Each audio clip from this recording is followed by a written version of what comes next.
A toto víno, priatelia, budete mať možnosť ochutnať od nich tu zadarmo. Je to ročník 2023 od roda Pesecká Leánka z kolekcie Classic.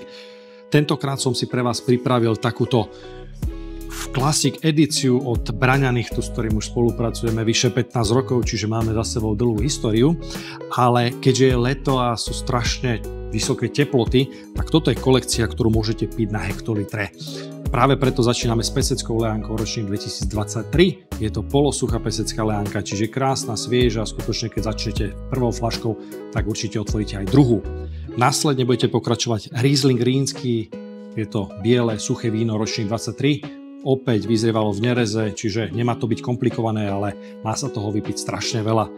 Ďalšie z kolekcie je Tramín červený polosuchý, to znamená do takých rúžových tónov, do rúží, do kvetov. Určite odporúčam, pretože toto je víno, ktoré budú mať radi hlavne ženy.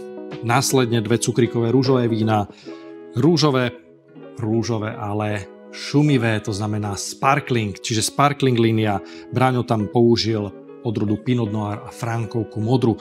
Takže keď si to otvoríte, bude to strikať všade. Takže toto je víno na letný večer.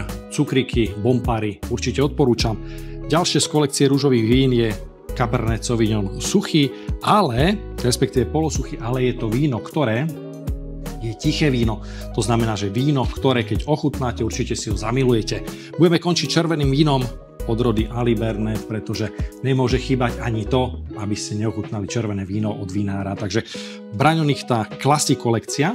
A keďže čas beží veľmi rýchlo, tak dávam do pozornosti. Pozdravujem Braňa, že sme získali aj takéto ocenenie presne pred 10 rokmi. Takže na zdravie, priatelia.